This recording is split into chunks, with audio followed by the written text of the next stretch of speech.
पहले तो आपके माध्यम से सभी देशवासियों को जो देश में हैं और विदेशों में जहां कहीं भी रह रहे हैं, सभी को भारत की आज़ादी की 75वें साल की बहुत बहुत बधाइयाँ, बहुत बहुत दिल से बधाइयाँ। अब रही बात इसकी कि जो आप कह रहे हैं कि क्या वाकई में आज़ादी गरीबों तक पहुंची। गरीबों तक तो अभी पेट भर का अनाज भी नहीं पहुंचा, आज़ादी तो बहुत दूर की बात है। जिन गरीबों का मजाक उड़ाया जाता है, जिन गरीबों का अपमान किया जाता है, जिन गरीबों से उनका सब कुछ छीन लिया गया है और लगातार ये सरकारें छीनने में लगी हुई हैं, उन गरीबों से उनके सारे अधिकार छीन लिए गए। पढ़ने का अधिकार उनसे छीन लिया गया। और अब तो इस सरकार ने तो सिद्धि कर दिया, जो नई शिक्षा नीति लेके आए हैं उसमें गरीब तो आप छोड़ ही दीजिए, जो मध्यम वर्ग का व्यक्ति है वो अपने बच्चे को नहीं पढ़ा सकेगा, तो गरीब की तो बात ही छोड़ दीजिए आप। और हालत ये कर दी कि सरकार 5 किलो अनाज देने की बात कर रही है 80 करोड़ लोगों को। नहीं, मैं उसके लिए शुक्रिया अदा नहीं करूंगा, जिसे करना हो वो करे, मैं नहीं करूंगा। क्यों? क्योंकि लोगों का हजारों रुपए का महीने का रोजगार छीनकर भिखारी बना के उन्हें भीख सरकार दे रही है। मैं इसका स्वागत नहीं करूंगा। स्वागत करता मैं इस बात का, अगर सरकार उन लोगों को ये भीख ना देके वाकई में रोजगार देती, और सरकार रोजगार दे सकती है, इतनी क्षमता आज भी है देश में, अगर ईमानदारी से सरकार देना चाहे तो। लेकिन सरकार रोजगार नहीं दे रही, सरकार भीख दे रही है, और भीख देकर एहसान जता रही है कि हम तुम्हें भीख दे रहे हैं, और उसका राजनीतिक लाभ उठा रही है। सबको मकान, पक्का मकान, किसानों की आमदनी दुगनी, कहां तक पहुंचे या फिर कितने दूर है? मिल गया। आप बताओ, आप तो मीडिया के साथी हो, आप तो लगातार देख रहे हो, दिखाओ मुझे कहीं कि हाँ भाई ये पूरा जो है इन सबको मिल चुका हो, सबको मकान मिल चुका हो। उत्तर प्रदेश में ही दिखाओ, उत्तर प्रदेश के पूर्वी उत्तर प्रदेश की क्या हालत है, उससे लगे हुए बिहार की क्या हालत है, उससे लगे हुए झारखंड की क्या हालत है, उससे लगे हुए आपके जो है छत्तीसगढ़ की क्या हालत है, मध्य प्रदेश की क्या हालत है, कर्नाटक की क्या हालत है, गुजरात की क्या हालत है, इसके अलावा राजस्थान की क्या हालत है। ये सब कुछ केवल कहने की बातें हैं, नौटंकी है देश के लोगों को गुमराह करने की। ये कहने की बात नहीं होती कि हम सबको रोजगार दे देंगे, हम सबको पक्का मकान दे दें। आप दे दो ना, देखे आप देके कहो हमने इतने लोगों को पक्के मकान दे दिए, इतने लोगों को रोजगार दे दिए। ये रही सारे इसके सबूत। जिसको इंक्वायरी करनी हो करो, आप करके दिखाओ ना आप। ठीक है सर। सर सवाल ये है, क्योंकि जिस तरीके से देखा जा रहा है आजादी का 75 साल हो रहे हैं, आजादी अमृत महोत्सव मना जा रहा है, भारत पूरी दुनिया में जो है सेलिब्रेट कर रहा है इस पूरे मुद्दे को लेकर। लेकिन सबसे बड़ा सवाल यह, जिस तरीके से विपक्षी नेताओं की गिरफ्तारी, विपक्षी नेताओं पर शिकंजा, उन पर सीबीआई ईडी की जांच, जिस तरीके से जो है विपक्ष को दबाने की कोशिश हो रही, क्या आजादी का मतलब, क्या विपक्ष को, सारी जनता को इस तरीके से कार्रवाई करना, कैसे आप देख रहे हैं? आजादी का मतलब क्या है? भाई मोदी सत्ता का एक ही लक्ष्य है, एक ही उद्देश्य है जिसके लिए वो काम कर रहे हैं, और वो कर चुकी। मोदी जी ने इस देश के लोकतंत्र की हत्या कर दी, और इस देश के लोकतंत्र की लाश पर पैरों तले कुचलकर राजनीति कर रहे हो, और कुछ भी नहीं है। ये विपक्ष का नहीं, जश्न है इस देश के सब कुछ खत्म करने के बाद। मोदी जी ने जिस लोकतंत्र की बात कर रहे हो, जिस आजादी की बात कर रहे हो, उस आजादी में ये सारी संस्थाओं को अधिकार होने चाहिए थे कि अपने हिसाब से काम कर सके। उस आजादी के दौरान इस देश का विपक्ष भी मजबूती के साथ खड़े होने के लायक होना चाहिए था। आप हर स्तर पर अपनी इन सरकारी एजेंसियों का, चाहे ईडी हो, आज की तारीख में ईडी बहुत ज्यादा है, तो ईडी का आप उसका सीबीआई का, सारी सरकारी एजेंसियों का गलत इस्तेमाल करके उनको पूरी तरह से जमीन में दबा देना चाहते हो, खत्म कर देना चाहते हो, मार देना चाहते हो, तो कहां की आजादी है सर? अब सवाल यह है, क्योंकि एक बड़ी राजनीति चल रही है, विपक्ष को लगातार घोषित किया जा रहा है कि भाई ये देशद्रोही है, ये जो है तिरंगे को मानने वाला नहीं है, क्योंकि प्रधानमंत्री मोदी जी ने कहा कि भाई आप जो है डीपी लगाओ, तो जो है कांग्रेस पार्टी नेताओं ने जो है नेहरू के साथ लगा दिया डीपी, तो कह रहे कि ये सिर्फ जो है एक परिवार के प्रति जो है गुलाम जो मानसिकता है उसको दर्शाया जा रहा है। आपको क्या लग रहा है जो आह्वान किया कि भाई आप जो है तिरंगे ही डीपी लगाओ, जो है तिरंगा यात्रा निकालो, उसको लेकर आप किस तरह से देखते हैं? क्योंकि आरएसएस पर लगातार आरोप लग रहा है कि भाई आपने जो है 52 साल तक तिरंगा नहीं फहराया है। वही जो संगीत रागी है जो आरएसएस से है, वो कह रहे हैं कि भाई हमारी मंशा थी भाई जो भगवा है वो जो है देश का जो है झंडा होना चाहिए, क्योंकि ये हिंदू सनातन संस्कृति से जुड़ा हुआ देश है। और रामायण महाभारत काल उन्होंने जो सारी चीजें बताई कि भाई जो है हमारा जो भगवा ही रहा है, तो इसीलिए जो है भगवे के लिए। एक और बीजेपी के नेता है करियप्पा साहब जो कि कर्नाटक से आते हैं, वो कह रहे हैं कि आने वाले समय में जो है भगवा ही जो है इसको तिरंगे को रिप्लेस करेगा। ये पुराना उनका बयान है। तो इस चीज को आप कैसे देख रहे हैं? एक तरफ प्रधानमंत्री मोदी का बयान और सिर्फ आरएसएस के लोग जिस तरह से अपनी डीपी नहीं चेंज कर रहे हैं, तिरंगा नहीं लगा रहे हैं, क्या मंशा क्या है? मंशा देखिए, एक बात तो यह है कि जो आपने सवाल पूछा है कि भाई विपक्ष के लोग नहीं लगा रहे और सरकार ये कह रही है भाई लगाना चाहिए। हाँ। इस बात के लिए तो लगा रहे हैं। नहीं, इस बात के लिए कोई एक व्यक्ति कौन होता है?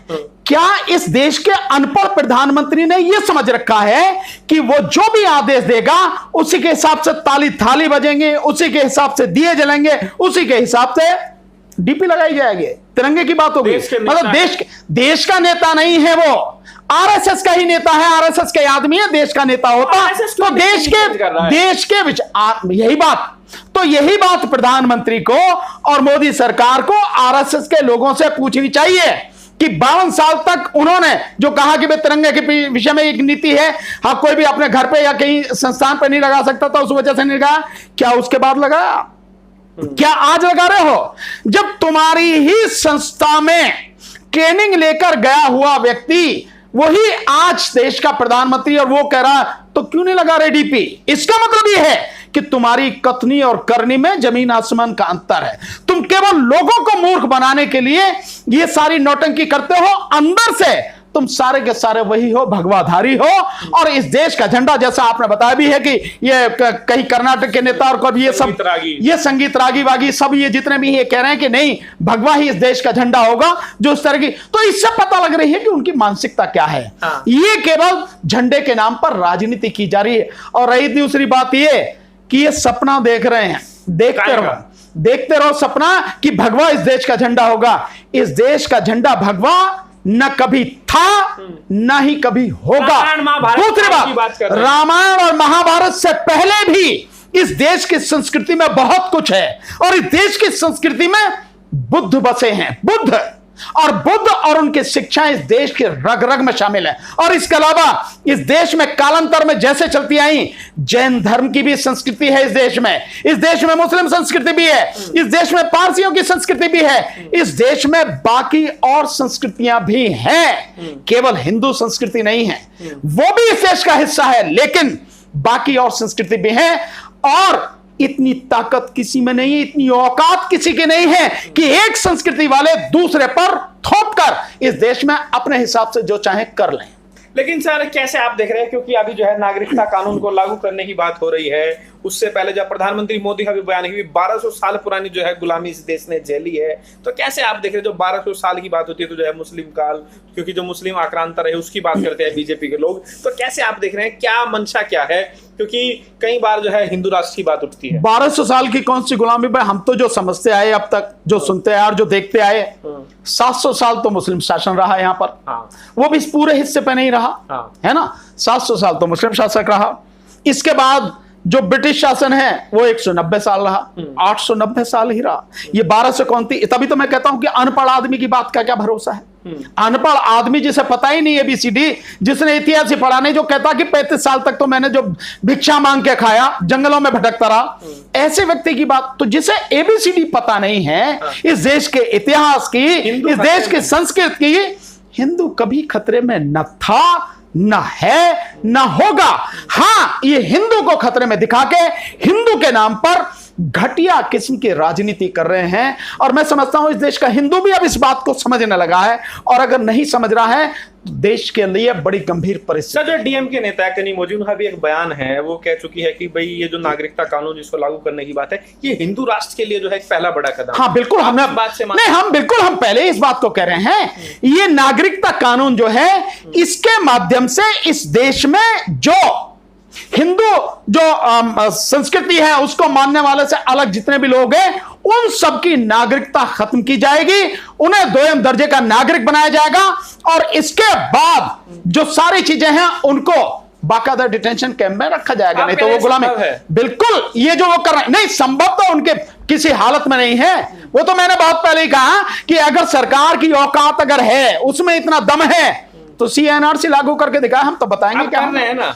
वो कहने की बातें हैं, वो नहीं कर सकते, हमें मालूम है। ये जो आवाज उठाई जा रही है ये सिर्फ इसलिए क्योंकि 2024 का चुनाव है और इस समय गुजरात में चुनाव होने वाला है, हिमाचल में चुनाव होने वाला है, अगले साल मई में कर्नाटक में चुनाव है और उसके बाद में फिर राजस्थान में, मध्य प्रदेश में, छत्तीसगढ़ में और तेलंगाना में चुनाव है, इसलिए ये सारी चीजें हो रही हैं। क्योंकि धारा 370 भी उन्होंने हटाया। एक सवाल मेरा आपसे ये है, आप किस तरह से देख रहे हैं, क्योंकि हर बार देखा जाता है विपक्ष जो है गच्चा खा जाता है। कल जो है कांग्रेस ने विरोध प्रदर्शन किया, बीजेपी ने उससे जोड़ दिया कि भाई 5 तारीख के दिन जो है धारा 370 हटाया, 5 तारीख इसी दिन जो है राम मंदिर का शिलान्यास है। तो ये जो है हिंदुओं की भावनाओं को ठेस पहुंचाने का काम कर दिया है कांग्रेस और ये विपक्ष के लोग काला कपड़ा पहन कर आते हैं लोग। नहीं, ये बेकार के उनके आर्गुमेंट है जो इस तरह की बात कह रहे हैं बीजेपी वाले।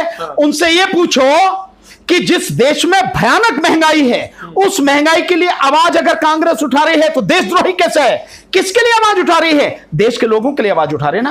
अगर बेरोजगारी को लेकर वो सामने आ रही है और सरकार को नंगा करके उसका नंगा चरित्र दिखा रही है कि किस तरह से भयानक बेरोजगारी को इस सरकार ने पैदा किया है और अपोजिशन का गला दबा रही है, तो कहां इसमें देश के विरोध में बात है? जो बेरोजगार हैं, जो महंगाई से त्रस्त हैं, क्या वो हिंदू नहीं है? उनकी बात उठाना क्या जो है मतलब हिंदू संस्कृति का विरोध करना है? नहीं, क्यों? इनके पास में हिंदू मुस्लिम के अलावा दूसरी कोई बात नहीं। वो आंदोलन के बाद आपको लग रहा है विपक्ष से एक ऊर्जा के साथ जो है वापसी की है, जिस तरह कांग्रेस ने प्रोटेस्ट किया पूरे देश भर में, जो तस्वीरें सामने आई, क्या आपको लग रहा है? और आगे आप लोगों की क्या तैयारी है? क्या कुछ आप लोगों का आगे है? नहीं, उम्मीद की जानी चाहिए, उम्मीद की जानी चाहिए। कल का जो कांग्रेस का कदम है अच्छा कदम है, सबको स्वागत करना चाहिए और मैं कहता हूं बाकी सबको भी साथ में आना चाहिए। और मैं मानता हूं कि इसी तरह से लगातार कदम उठाए जाएंगे तो निश्चित रूप से लोगों में जागरूकता आएगी, लोग अपने आप को समझेंगे, इस सारी परिस्थिति को समझेंगे और खड़ा होने का प्रयास करेंगे। ये वाकई में एक बड़ी दुखद स्थिति है कि लोगों को सड़कों पर आना चाहिए,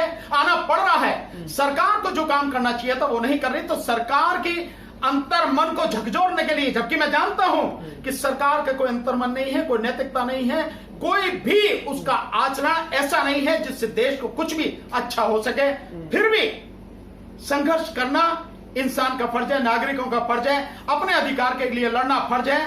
तो जो लोग लड़ रहे हैं उनका स्वागत और इस बात के लिए भी स्वागत कि शायद ये जो संघर्ष है आगे आने वाले समय में और बढ़ेंगे। और मैं मानता हूं कि जब ये और बढ़ेंगे, देश की जनता जन आंदोलन खड़ा कर देगी, देन उस स्थिति में आएंगे जब इस सरकार को उखाड़ के फेंका जाए। इस सरकार को उखाड़ के फेंकना ही हर किसी का अंतिम लक्ष्य होना चाहिए, क्योंकि जब तक ये सरकार है तब तक कुछ भी अच्छा नहीं है। सर, आप इस तरह की बात ये लोकतांत्रिक नहीं है, ईवीएम से चुनी गई और इलेक्शन कमीशन के माध्यम से बेईमानी करके, ईवीएम में घोटाला करके और आईपीएस और आईएएस जो कलेक्टर और एसपी वगैरह हैं, इनके माध्यम से गुंडागर्दी करके जिताई गई, बनाई गई। सर, कल राहुल गांधी ने भी कहा जो पूरा सिस्टम है, पैसा जो सारी एजेंसी है उस पर जो है बीजेपी ने कब्जा कर लिया है, हिटलरशाही है, हिटलर ने भी चुनाव जीता था, उसी तरह से बीजेपी चुनाव जीत रहे हैं, मुझे जो है आप सारी एजेंसी दीजिए, मैं चुनाव दिखा दूंगा, कैसे जीत सकते हैं? तो क्या बीजेपी के साथ जो है जनता नहीं है, सिर्फ जो है ये मोनोपोली चल रही है? नहीं, बिल्कुल, इसमें कोई अरुण जी भी कोई कहने वाली बात नहीं। बीजेपी के साथ जनता नहीं, मैं तो कह रहा हूं आज की तारीख में आप इस देश में, कहां तक ठीक है? आज की तारीख में इस देश में हिटलर कहना ठीक ही नहीं है, तो कम है, बल्कि और भी ज्यादा कहा जाना चाहिए।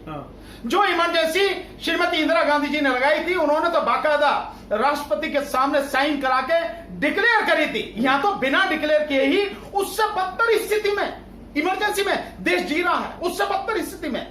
सो जो बात कही जा रही है, हिटलर तो मैं समझता हूं कम है। इस देश के जितने भी तानाशाह उनको मिला के अगर मोदी को नाम दिया जाए, शायद वो भी कम रहेगा। इतनी बुरी स्थिति देश की कर दी। 2024 में क्या स्थिति देख रहे हैं? नहीं, मैं ये मानता हूं 2024 में क्या स्थिति रहेगी मैं आज नहीं कह सकता हूं, लेकिन एक बात जरूर कह सकता हूं, हमारा पूरा प्रयास रहेगा कि 2024 में बीजेपी को जड़ से उखाड़ के फेंक दिया जाए।